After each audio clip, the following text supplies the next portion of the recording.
Hey guys, join me as we make some delicious corn dogs right at home. These are so quick and easy to make. They're halal and Hadaifa approved.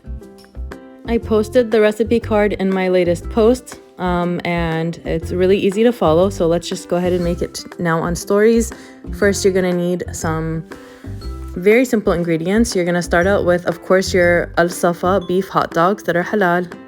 Then you're gonna take 1 large egg, 1 1/4 cups of buttermilk, 2 tablespoons of butter.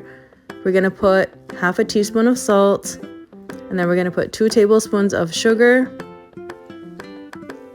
I've made this so many times this summer that I have it memorized. 2 tablespoons of baking powder. Please make sure it's not baking soda.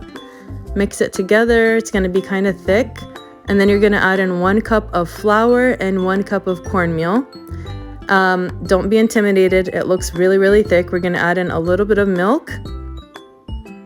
And then once we have it all mixed together, you're gonna pour your really thick batter into a mason jar to make it easier to dip your corn dogs and like your hot dogs into it.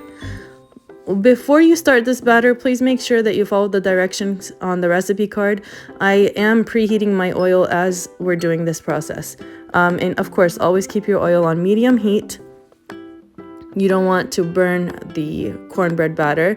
You want just to nice and golden corn dogs. So now we're ready. We've got our batter in a mason jar. We're gonna take either craft sticks or kabob sticks. Here I'm using some kabob sticks.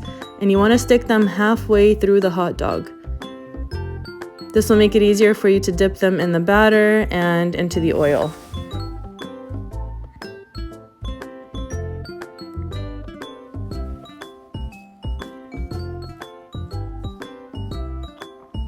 So now we've got our hot dogs that have the kebab sticks in them.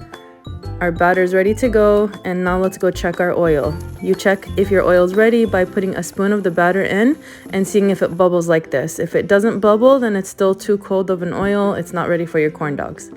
Now you're gonna hold on to the wooden part of the kebab stick and dip your hot dog into the batter. And then you're gonna wiggle it into the oil and let go. So you need a pot that's wide enough for the hot dog to lay across in, but deep enough to get it, nice and fried. I never said this was healthy. Again, we're relating this to carnival food, and it's not supposed to be healthy. It's just supposed to be yummy. Yummy and halal. So we're just gonna repeat and fry them up, and then you can serve them with whatever you like. Make sure to grab your al-safa halal beef hot dogs and make these at home. Don't forget to tag me in al-safa.